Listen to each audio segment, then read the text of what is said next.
Hey guys, Josh Cantu here. I have a quick update for you guys on the Sacramento case that I have been working on and bringing you guys with, and attempting to bring some kind of assistance and answers to the family and friends of Kristine Anderson. Kristine Anderson is in her early 40s, and she was a social worker, worked with the youth, kind of like a teacher, and she was based out of San Diego, but was down in Sacramento visiting some friends and just vanished. She was in a rental car and supposed to meet with some friends the following morning, and was never heard from, never seen from.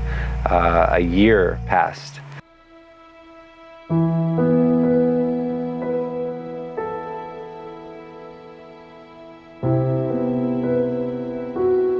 Her last known location, I believe I have a car.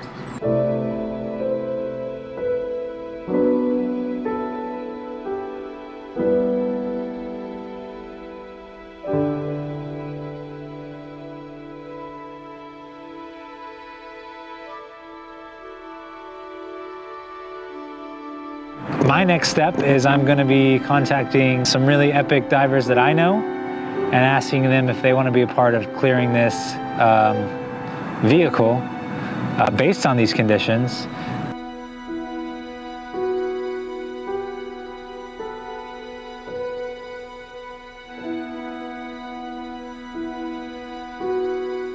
The target that we had located is not Kristine's vehicle. She could still be out there. This is Kristine.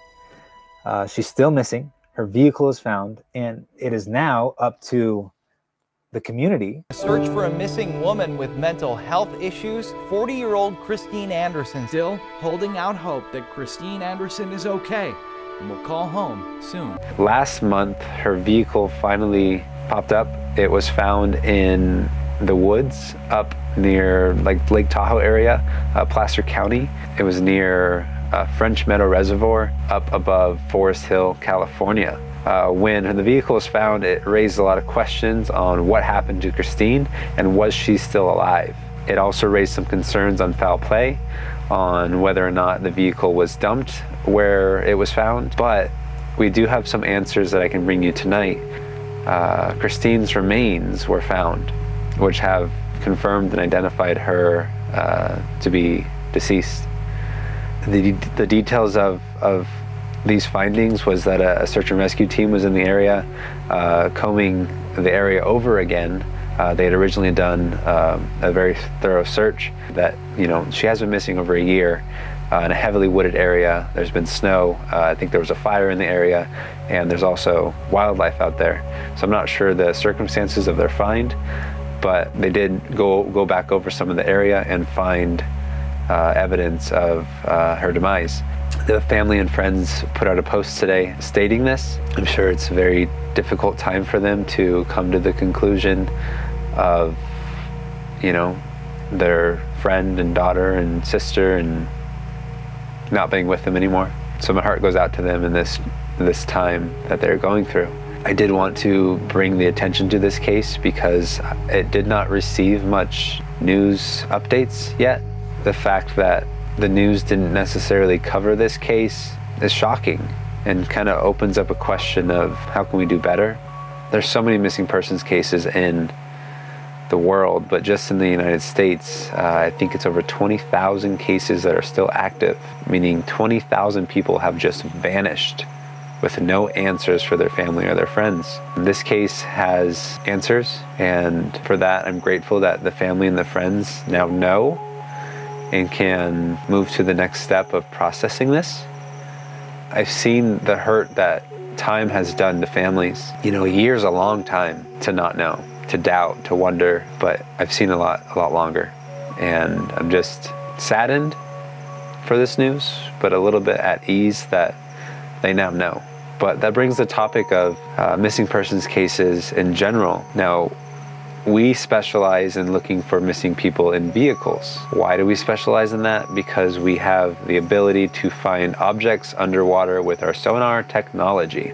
Usually we use that resource for cold cases which people have stopped looking or have nowhere new to look, where we can then bring a resource to them. My friends like chaos divers, Doug and the United Surge Corps, myself being a resource, Bone Rush, who is now helping in this field, and many others, friends and allies in the same field who are trying to bring resolution to cases just like this one. But the topic I'm trying to reach on is we look for people missing with their vehicles, which gives us a target to look for. A large vehicle underwater is going to be spotted if you know how to find it. When you start looking into missing people that go missing without their vehicles, the numbers are very overwhelming. Like I said, I think it's over 20,000 still open active cases just here in the United States. That's not including the world, which I'm sure the numbers and the statistics are very large.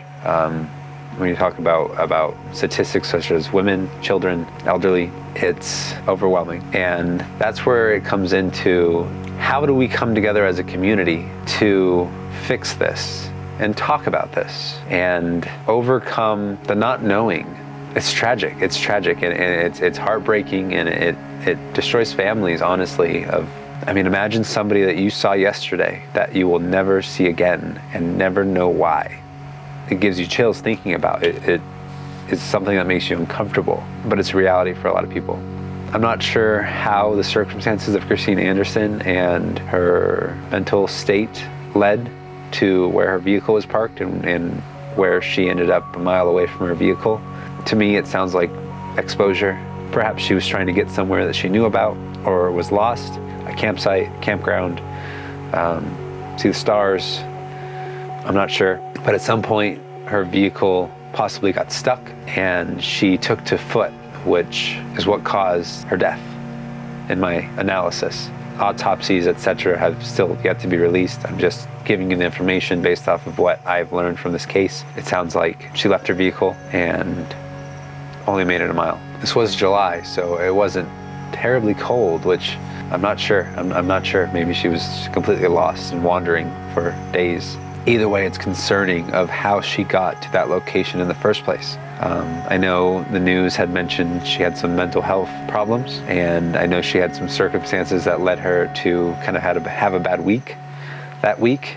And I'm sure that her families and friends are looking for a few more answers to this story. Not like it brings her back, not like it changes anything, but people wonder why, wonder how.